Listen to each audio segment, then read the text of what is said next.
মধ্যে আমাদের যে হিউজ ম্যান পাওয়ার, আমাদের যে মানব সম্পদ, হিউম্যান রিসোর্স, এটাকে ডেভেলপ করে আপনাদের যেতে হবে। যেটা পারবেন না সেটাকে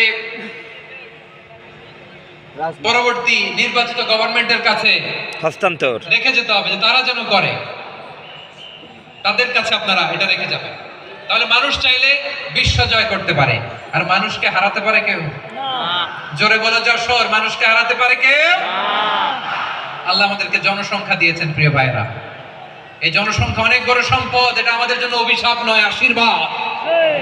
আমাদের জনসংখ্যাকে যদি আমরা জনশক্তিতে রূপান্তর করতে পারি, আজকে বাংলাদেশ যে অবস্থানে দাঁড়িয়ে আছে, বাংলাদেশ তার 20 গুণ উন্নতির শিখরে চলে যাবে। চিল্লায় বলো ঠিক কিনা? আমাদের শ্রমিক ভাইরা বাইরে কাজ করে, আমাদের শ্রমজীবী ভাইরা, প্রবাসীরা, তাদের ব্যাপারে গুরুত্ব দিতে হবে। আমাদের শ্রমের দাম সবচেয়ে কম। ঠিক, সঠিক সঠিক সঠিক। তারা এম্বাসিতে গুরুত্ব পায় না, এয়ারপোর্টে গুরুত্ব পায় না। এই সরকার অবশ্য তাদেরকে অনেক গুরুত্ব দিচ্ছে। আমাদের অদক্ষ শ্রমিককে যখন আমরা দুবাই পাঠাই, অল্প বেতন পায়, কিন্তু ইন্ডিয়ানরা দক্ষ শ্রমিক পাঠাইলে তার 3 গুণ বেতন পায়। আমরা আমাদের শ্রমিকদেরকে অদক্ষ ভাবে আর পাঠাতে চাই না, দক্ষ শ্রমিক পাঠিয়ে আমরা রেমিটেন্সের বন্যা বইয়ে দেব। ঠিক, আমাদের শ্রমিকদের পাঠানো রেমিটেন্সের টাকায় সচল থাকে আমার দেশের অর্থনীতির চাকা। সঠিক। তাদেরকে সবচেয়ে গুরুত্ব দিতে হবে। আমরা পেয়েছি ফ্রিডম ফাইটার, মুক্তিযোদ্ধা, আর আমার প্রবাসী ভাইরা হচ্ছে রেমিটেন্স ফাইটার। সঠিক ঠিক। তাহলে আমাদের এই জনশক্তিকে জনসম্পদে ট্রান্সফর্ম করতে হবে, ঠিক কিনা বলেন?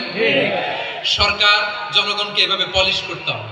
মা বাবারা ছেলে মেয়েদের মধ্যে কার কোন যোগ্যতা, তাকে ওইভাবে কাজে লাগাতে হবে। সবার এ প্লাস পাওয়ার কোনো দরকার নেই।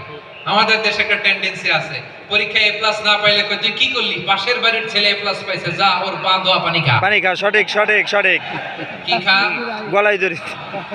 আমি ভাবছি যে পা ধোয়া, এ প্লাস পাওয়া ছেলেদের পা ধোয়া পানির একটা পানির ব্র্যান্ড বানাইতে হবে, এরকম লেখা থাকবে, এ প্লাস পাওয়া ছেলেদের পা ধোয়া পানি খাও। খাওয়া নাই, এগুলার খাওয়া নাই। ওরে আল্লাহ এ প্লাস পাওয়ার জন্য বানাইছে, আর আপনার ছেলেকে এই এ প্লাস গুলারে নিয়ন্ত্রণ করার জন্য আল্লাহ বানাইছে। ঠিক। ওকে দিয়ে আল্লাহ কি করবে আপনি জানেনই না। একটা এ প্লাস, একটা এ গ্রেড, একটা মানুষের জীবনকে ঠিক করে দিতে পারে না। ঠিক। আপনার ছেলেকে আল্লাহ অন্যদিকে যোগ্যতা দিয়েছে। ওদের মনোবল ভাঙবেন না, খবরদার খবরদার। ছেলে মেয়েদের মনোবল ভাঙবেন না। যাকে দিয়ে যেটা হবে তাকে দিয়ে সেটা করতে হবে, তার প্রতিভাকে সেভাবে কাজে লাগাতে হবে। বাড়িতে বেরিয়ে যা, ভাত বন্ধ। আমাদের এই জনসংখ্যা জনসম্পদে রূপান্তরিত হবে।